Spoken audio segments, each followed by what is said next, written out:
Estamos com o Gabriel Murgel Branco, que é engenheiro mecânico e ele é consultor da área de emissões veiculares. Aí a gente vai conversar um pouquinho com ele sobre essa nova fase de inspeções dos veículos. Gabriel, eu queria que você me contasse um pouco em que momento que a gente está e quais são as expectativas agora da inspeção de toda a frota. O controle de poluição veicular começou em 86 com um programa federal que exigiu das indústrias montadoras o aporte de tecnologia cada vez mais moderna para reduzir as emissões. E isso teve uma evolução natural, grande, que culmina com o motor com controle eletrônico, catalisador, etc. A fase seguinte disso é ver se o usuário não adulterou essa tecnologia, tirando o catalisador, por exemplo, que é um vício que alguma parte da população tem. Tem mecânicos que dizem que se tirar o catalisador ganha potência, tudo conversa, mas existe isso. Então, entra agora em cena o programa de inspeção veicular. Qual é o objetivo? É fazer um teste rápido, simples, barato, para ver se o veículo sofreu grandes modificações. Por exemplo, se tirar o catalisador do veículo, ele não vai passar no teste da controlar. Se adulterar o chip da injeção eletrônica para ter mais potência, mais consumo, mais qualquer coisa, também não vai passar. Se fizer uma conversão para uso de gás natural e nessa conversão houver adulteração do sistema de controle de emissões, o teste vai pegar. Então, o programa de inspeção é para isso. Ele não vai buscar o detalhe do detalhe da regulagem do motor. Não, ele vai ver se não houve uma mudança drástica. E quando há, o valor da emissão daquele veículo se multiplica por 5 a 20 vezes. Então é fácil de pegar. Nós não estamos procurando detalhe, nós estamos procurando bicho grande. Então tá, e como é que funciona? Você acha que agora, para inspecionar toda a frota, a gente vai ter fôlego para isso, para um índice maior de reprovações? Como que vai ser? O que você acha desse novo passo? Bem, esse programa foi criado em 93 e estava defasado até agora, porque demorou muito para se implantar. Então, no primeiro ano, a Controlar fez um programa de construção dos centros de inspeção progressivo e por isso os veículos a frota foi seccionada. Começaram com os caminhões em 2008, depois introduziram as motocicletas e metade da frota de veículos leves em 2009 e em 2010 toda a frota. Isso permitiu construir os centros a partir do primeiro dia do contrato em vigor e agora, esse ano aqui, eles terminam a capacidade total para enfrentar a frota de 6 milhões de veículos. Quanto aos limites, o programa antigo tinha limites muito condescendentes, muito tolerantes. Então, o índice de reprovação foi muito baixo, mas serviu para mostrar para a população como é que o programa funciona. Onde, mesmo os carros mais novos, houve muita crítica, por que vão vistoriar os carros novos e deixar os velhos? Mesmo nos novos, 2% já estavam adulterados. Não é desregulado, não. É adulterados. E isso foi um número suficiente para mostrar para a população que agora tem que tomar outro jeito a manutenção do veículo. Este ano, o CONAMA já aceitou a sugestão do município de São Paulo e do Rio de Janeiro, que também tem um programa, de reduzir um pouco mais os limites para aumentar o índice de reprovação.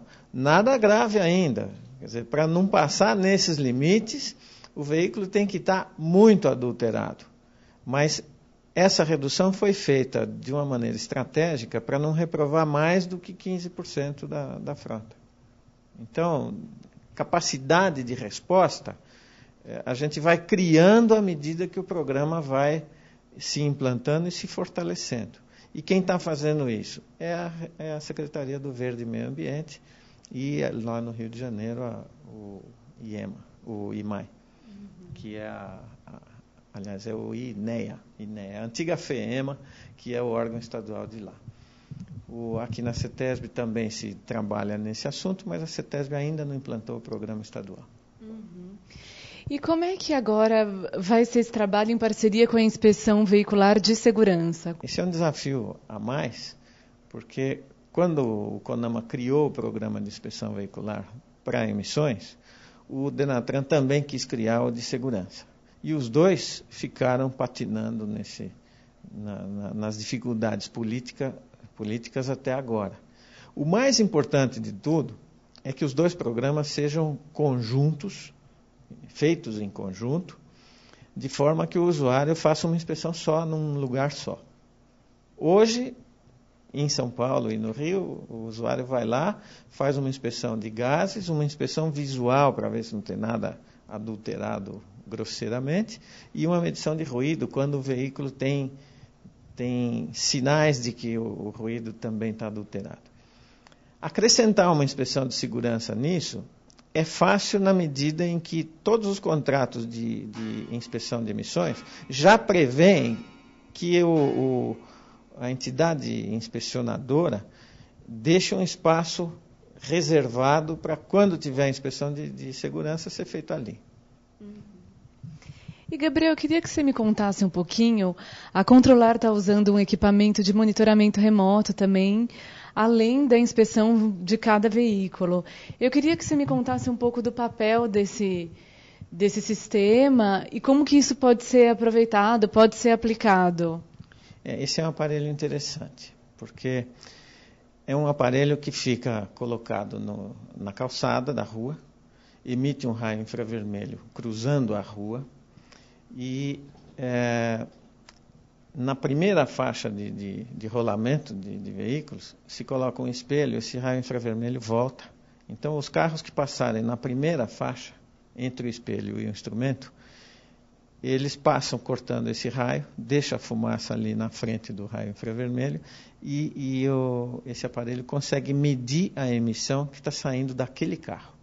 Ele mede, na verdade, o tempo todo. Então, quando o para-choque dianteiro interrompe a luz, o valor que estiver dando ali é o da rua.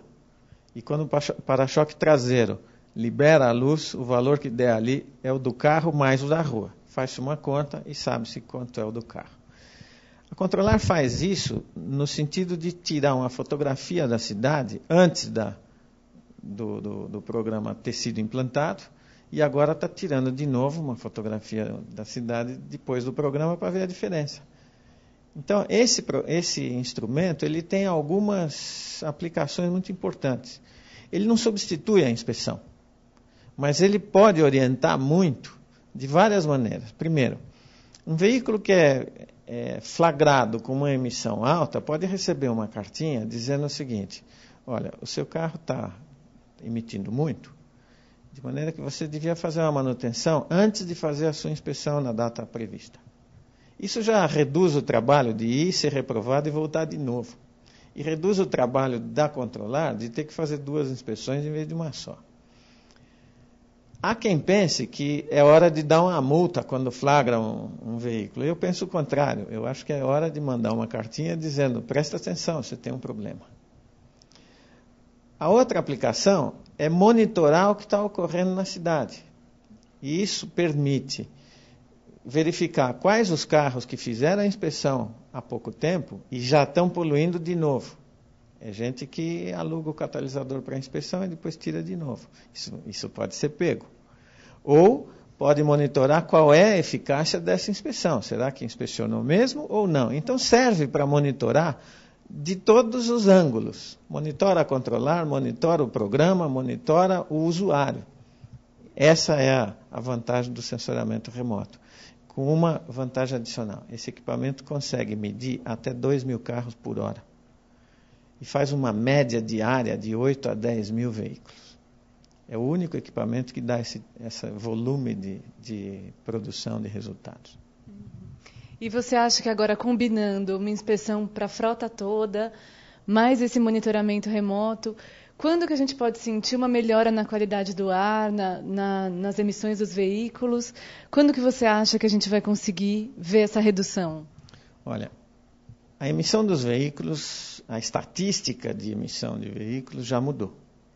ela de um ano para o outro já mostra resultados na medida em que você compara os veículos que fizeram a primeira inspeção com os veículos, os mesmos que foram reprovados, comparado depois de aprovado. Eles melhoram pelo menos 5 vezes. E o ano passado teve 2% dos veículos leves reprovados. Mudando 5 vezes, isso equivale a 10% da frota. Então já dá para notar, mesmo com aquele resultado tímido do ano passado. Esse ano aqui espera-se que a mudança seja ainda maior, porque os limites foram mais apertados. Agora, na qualidade do ar, é preciso dar mais tempo para que toda a frota tenha passado por essa inspeção.